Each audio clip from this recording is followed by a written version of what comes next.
الناس من يجادل في الله بغير علم ولا هدى ولا كتاب منير. And among mankind is he who disputes concerning Allah without knowledge or guidance or a scripture giving light. ثاني عطفه ليضل عن سبيل الله له في الدنيا خزي ونذيقه يوم القيامة عذاب الحريق. Turning away in pride to turn men from the way of Allah. For him in this world is ignominy, and on the day of resurrection we make him taste the punishment of burning. ذلك بما قدمت يداك وأن الله ليس بظلام للعبيد. And unto him it will be said, this is that for which your two hands have sent before, and because Allah is no oppressor of his slaves. ومن الناس من يعبد الله على حرف فإن أصابه خير اطمأن به وإن أصابته فتنة انقلب على وجهه خسر الدنيا والآخرة ذلك هو الخسران المبين. And among mankind is he who worships Allah upon a narrow march, so that if good befalls him, he is content therewith. But if a trial befalls him, he falls away utterly. He loses both this world and the hereafter. That is the sheer loss. يدعو من دون الله ما لا يضره وما لا ينفعه ذلك هو الضلال البعيد. He calls beside Allah unto that which hurts him not, nor benefits him. That is the far error. يدعو لمن ضره أقرب من نفعه لبئس المولى ولبئس العشير. He calls unto him whose harm is nearer than his benefit. Verily an evil patron, and verily an evil friend. إن الله يدخل الذين آمنوا وعملوا الصالحات جنات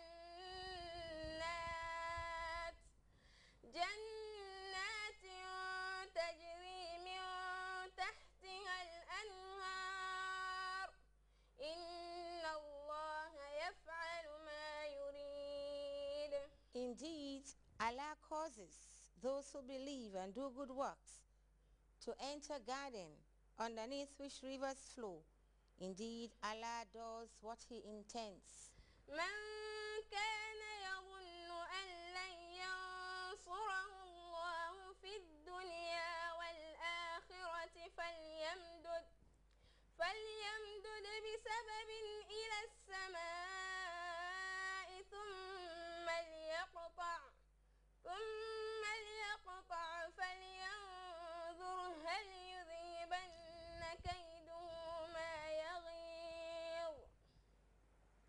Whoso thinks through envy that Allah will not give Muhammad victory in the world and the hereafter, and is enraged at the thought of his victory, let him stretch a rope up to the roof of his dwellings, and let him hang himself. Then let him see whether his strategy dispels that which he rages at.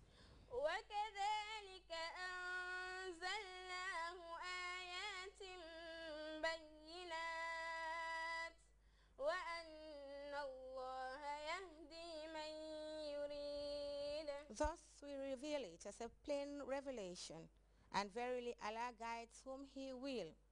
إن الذين آمنوا والذين هادوا والصابئين والنصارى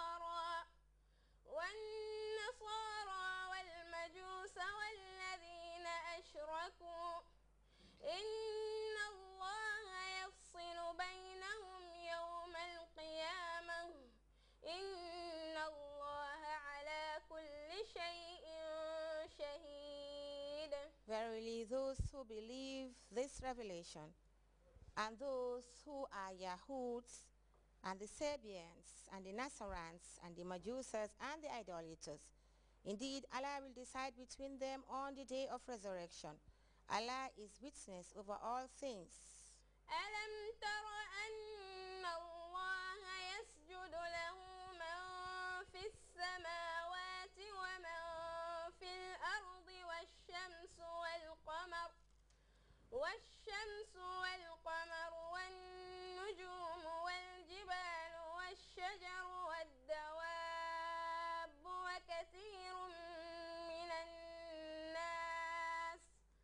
وكثير حق عليه العذاب ومن يهن الله فما له من مكرم إن الله يفعل ما يشاء.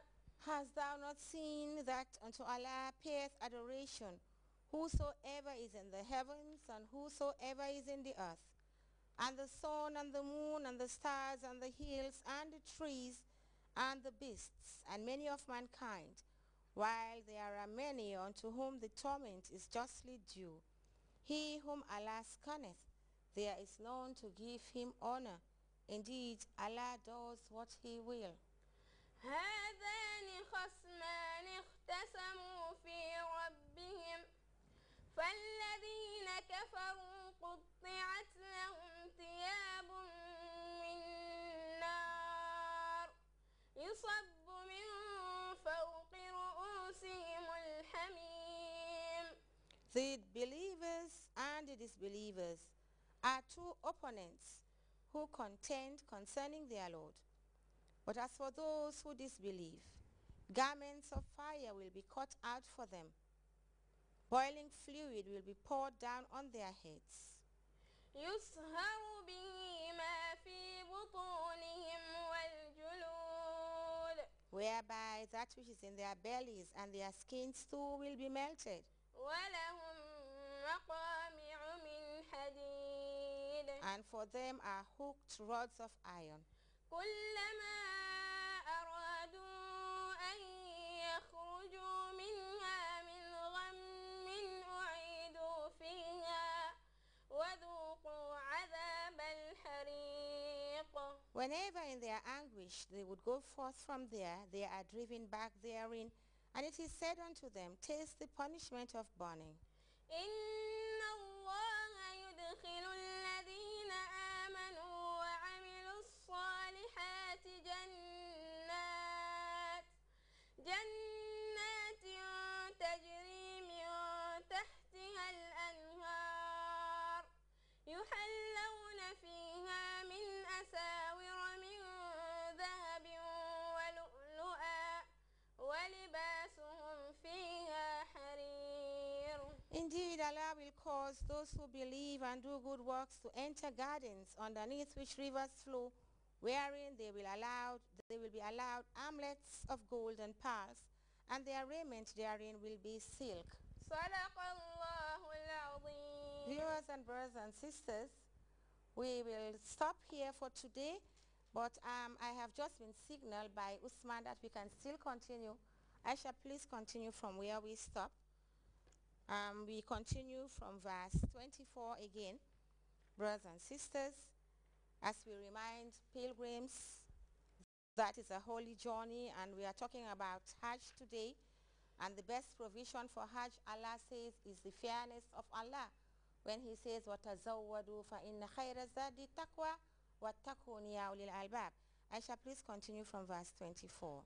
وهدوا إلى الطيب من القول وهدوا إلى صراط الحميد. They are guided unto gentle speech. They are guided unto the path of the glorious one. إن الذين كفروا ويصدون عن سبيل الله والمسجد الحرام